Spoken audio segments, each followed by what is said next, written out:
Isang magandang araw, mga kasari-sari ko dyan, mga kasuki-suki kong viewers. Kamusta kayo? Kamusta ang inyong tindahan? Ang benta ninyo? Medyo maganda ba? Kung hindi maganda, abay, laban lang mga kasari. Pero si Ate Tintin ninyo, may laban ding hinarap, nakaraan. Ikukwenta ko sa inyo. Hindi ko alam kung kayo ay na-experience niya itong mga kasari. Pero kayo ba? Kung kayo yung lumagay sa akin, sabihin nyo nga, tama ba o mali ako? O, eto na ang kwento. Nung bago pa lang ako mga kasari na nagtitindahan, may isang tindahan na dito na medyo matagal na rin siya, kapitbahay namin na parang galit siya sa akin. Sabi niya sa mother ko, dapat yung mga tindahan pare-parehas ang presyo. Sabi niya wala namang pababaan. Nagtatatalak siya, may sinasabi siya sa mother ko. Syempre ako lang yung kahiliran niya na bago at medyo mababa siguro yung aking presyo kumpara sa kanya. Nagtatalak siya. So kung ano na sinasabi niya. So hindi ko siya pinatulan, pero isa lang ang sinabi ko sa mother ko. Subukan niyang sabihin sa akin, prangkahin niya ako kasi hindi ako mahilig magparinig-rinig. Wala sa bokabularyo ko yan. At sasabihin ko rin sa kanya ang totoo. Yun ang sinabi ko sa mother ko. Sabi ko, subukan niya lang akong sabihan ng harap-harapan para alam niya ang isasagot ko. So wala na yun. Makalipas ang ilang taon, lumipat na siya ng ibang boarding house kasi hindi siya makakuha dyan ng permit. Ako pagsasalitaan niya ng ganun, wala naman siyang ipagmamalaki sa akin kasi wala siyang barangay permit. Di ba? Dapat quiet na lang siya kasi ako, hindi ko naman siya nire-report na wala siyang permit. Hinahayaan ko lang siya. Ngayon, nung lumipat na siya ng ibang, malapit pa lang din dito sa akin. Kaya lang tago yung area niya. Ngayon, eto na. Kasi mga kasari, minsan bumibili rin siya sa akin ng pang-repack ng mga plastic-plastic katulad ng sa yelo, sa mga paminta. So dito yan siya sa akin bumibili ng mga plastic o kaya pang-repack para sa mantika. So nung isang araw nagpa-load siya sa akin. Nung malaman niya kung magkano ang aking patong sa load, mga kasari, tinaasan niya ako ng boses. Sabi ba naman niya, ay ang mahal. Sabi niya, sa'yo pala ganito ang presyo kasi yung akin eto lang nasyak ang Ate Tintin ninyo sa sarili kong teritoryo. Ginanon-ganon niya ako, Hindi rin palulugi ang Ate Tintin ninyo. Hinarap ko siya at sinabihang, talagang hindi ka dapat pagtaas ng presyo. Kasi ikaw ay walang barangay permit, wala kang city hall, wala kang binabayaran. Ako ay legal. May mga papel ako at may binabayaran ako taon-taon sa city hall. May SSS pa ako. Ikaw, wala. Kaya wag ka nang magtaas kasi wala ka namang mga papeles. Hindi siya nakaimik mga kasari sa aking sinagot. Mahinahon ko siyang sinagot, pero madiin kong sinabi sa kanyang wala siyang papel at hindi siya legal. Di ba? Ayun na. Yun lang yung sinabi ko kasi ayaw ko makipag-away. Kasi sabi ko nga sa inyo, ako ay hindi mahilig makipag-away, pero hindi rin ako mahilig magparinig. Ako ay prangkang tao. Tatalikod na sana ako mga kasari. Bumuelta pa siya ulit. Hindi pa talaga umalis. Kulang na nga yung binayad niya sa akin. Kasi ngayon lang daw yung dala niya. Kasi akala niya yun ang presyo ko. Tapos nagsalita pa. Sabi niya, kasi pag tinaasan ko yung presyo, magreklamo din yan yung mga customer. Ganun. Parang sinisisi niya yung customer. Di sinagot ko siya ulit. Hindi naman sila yan magrereklamo. At saka kung ikaw, wag ka nang magtaas talaga kasi nga wala kang binabayaran. Ako ay legal ang aking tindahan. Sa'yo ay hindi. At saka hindi ko na problema kung magreklamo sila sa'yo kasi sa akin wala namang nagrereklamo. Ganun ang sagot ko. At saka sinabihan ko siya mga kasari na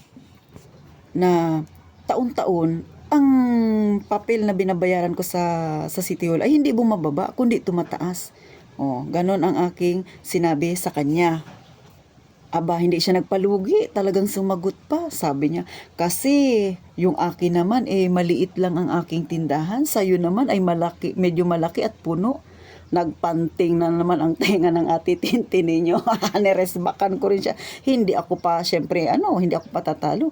Ang sagot ko sa kanya, hindi pinag-uusapan kung maliit o malaki ang yung tindahan. Hindi pinag-uusapan kung mabenta ka o hindi. Ang pinag-uusapan, wala kang papel at wala kang permit. Ako ay meron, wala kang binabayaran at hindi ko na yan kasalanan.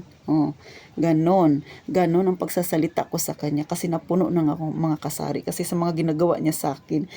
Kahit anong bait mo, minsan dumarating talaga yung PC mo ay nasasagad rin. Sabi ko, tsaka wala kang karapatang magtaas kasi wala kang binabayarang permit. Ako ay legal, ikaw ay hindi. Sus Mariusip, para kami nasa teleserye nito mga kasari. Ganun, hindi ako palulupig talaga mga kasari. Hindi ako basta-basta na, kung noon nagagawa niya sabihan ng nanay ko, ako ay iba, hindi ako mabait. Pag ako ay inunahan, kung kaya ko siyang unawain, uunawain ko siya. Pero nung time na yun, nandito siya sa teritoryo ko, sasabihan niya ako ng ganun para siyang hindi negosyante. Ay sa bagay, wala ka nga kasi siyang binabayaran. Paano naman ako may binabayaran ako? Normal, medyo mataas ang presyo ko kasi mayroon akong binabayaran at legal lahat ng aking papel. O, di ba mga kasari? Kayo ba? Ano ang gagawin ninyo pag kayo ay ginanyan? Mananahimik na lang ba kayo? Aba mga kasari, hindi pwede. Nasa teritoryo ninyo sila. Huwag kayong paaapi. Nasasanay lang yung mga ganyan tao. Pero, ang atitintin nyo naman ay hindi mahilig magsisigaw. Ako ay normal lang nakipag-usap sa kanya. Na pinamukha ko sa kanya na siya ay walang karapatang magtaas kasi wala siyang permit.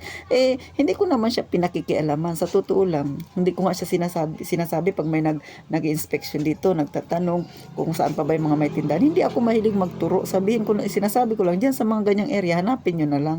Kasi syempre, gusto rin mabuhay ng tao. Pero wag lang akong pakikialaman kasi hindi naman ako nakikialam sa kanila. Ay, ewan ko ba, na-stress ako sa kanya. O, tingnan nyo, naglalo na nag-fly away yung aking bang sa kanya. So, kayo ba mga kasari, may natutunan kayo sa pinagsasabi ni Ate Tintin na hindi naman ako nakikipag-away. Sinishare ko lang sa inyo mga kasari kasi baka ma-experience nyo rin ito. O baka nga yung iba na-experience na yung ganitong sitwasyon. Kayo ba, ano bang ginawa ninyo? Sabihin ng iba dyan, si Ate Tintin, ganyan na nga tawa pa ng tawa. Aba, syempre, hindi ko yan dinadamdam ng yung mga ganyang bagay. Ang sa akin ay sinishare ko sa inyo. Kasi nga ako ay good vibes lang. Pero minsan, mga kasari, hindi natin dapat hayaan na apak-apakan tayo. Ay, sabi ko nga, hindi ako mahilig mang-away. Pero kung ganyan, harap-harapan niya akong sinasabihin, harap-harapan ko rin siyang kakausapin at ipapamuka sa kanya kung ano ang mali niya. Kasi, di ba, hindi ko naman siya pinakikialaman Tsaka, wala tayong pakialamanan kung mababa man o mataas ang presyo ng isang tindahan. Mind your own business. O, ayan, di ba? Nag-English na naman si Ate Tintin kahit balik-baliktad yan. Kayo ba ay natawa kay Ate Tintin o nainis kayo sa akin?